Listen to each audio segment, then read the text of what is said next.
In this video, I am going to show you how to check to see if your website is at least reasonably accessible.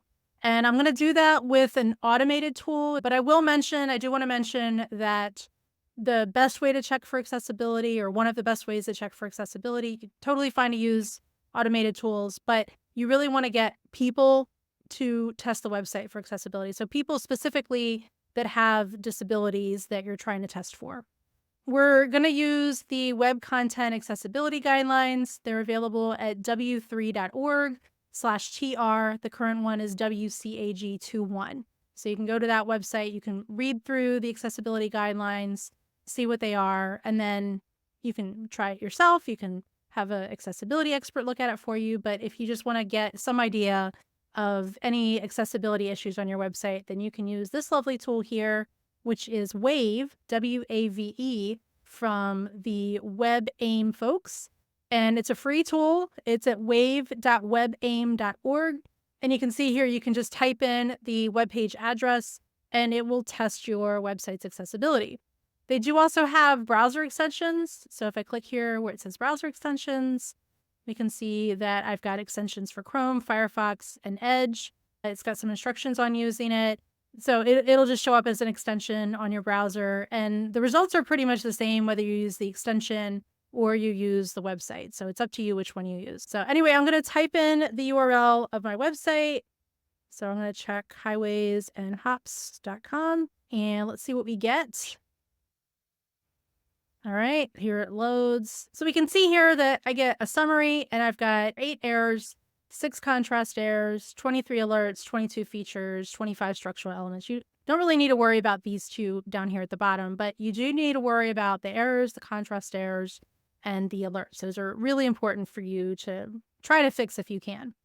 So I'm going to go to the details, and you can either click on that button that says View Details at the bottom, or click on the Details button up here, the tab up here at the top, and we'll take a look and see I've got 7 linked images that are missing alternative text. And anytime you have a linked image, that means that there's probably some context to the image, so it needs to have alternative text. And what this means is that when I uploaded 7 of my images, I forgot to add alternative text to them. I'm using WordPress for this website, and that's one of the features that WordPress has. When you upload an image, it's going to ask you for alt text or alternative text, and I just forgot to do that for those images. So I need to go through and fix those. And sometimes it jumps to the section that we've got that issue in. So you can see here, if I click on this right here, it tries to jump down. It did jump down. It's just that it put it up under my header. It does weird things to this. Let me actually turn off the features. That's going to help it a little bit, I think.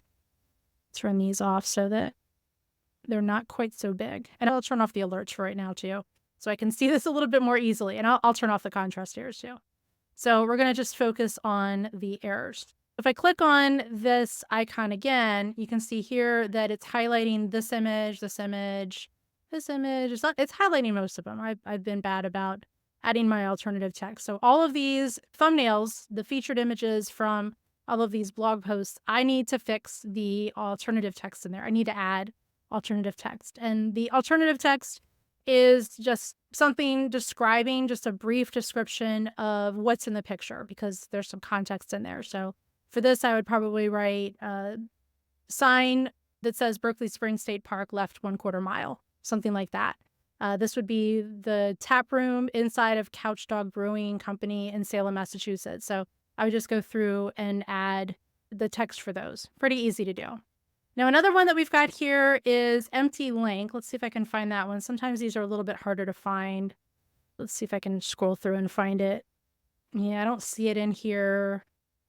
So I'll have to do a little digging around to try to find that empty link, but it's probably somewhere in my menu is my guess. So I'll need to, it's not visible right now. So I'd need to dig around a little bit to find that. All right, let me turn the errors off, and I'm going to turn the contrast errors on.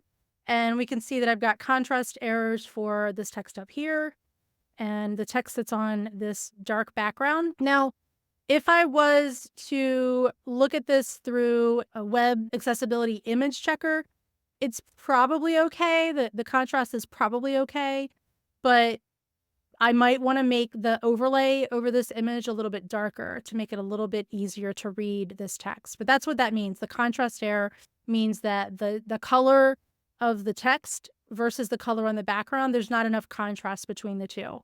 So that's where you've got to be really careful.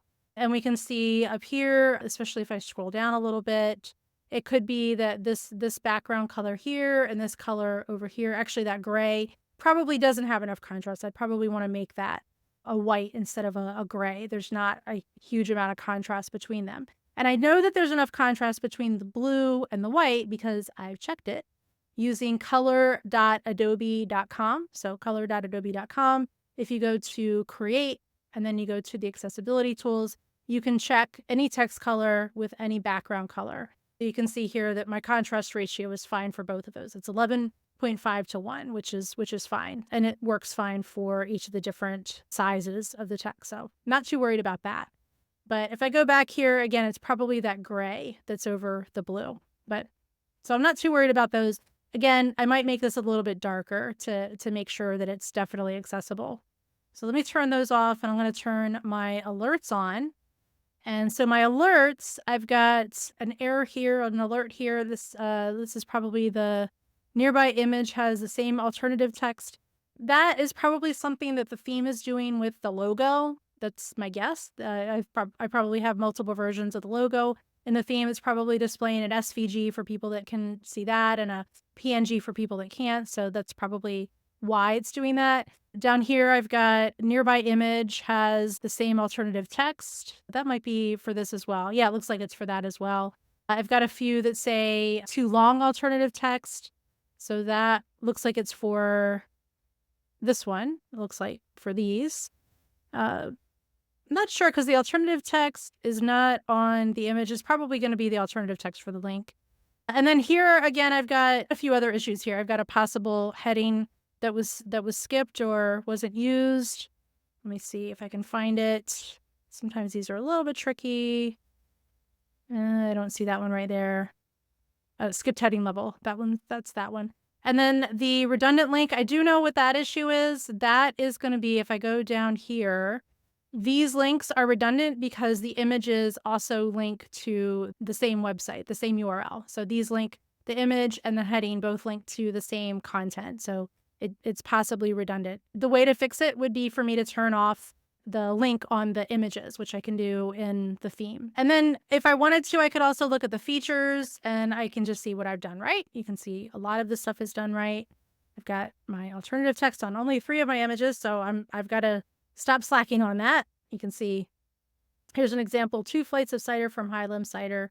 That's an example of alternative text. I probably should add something about my son making a face in the background.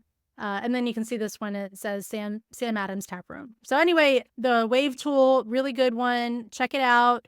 It's free to use. You don't even have to sign up for it. So it's a good tool to try.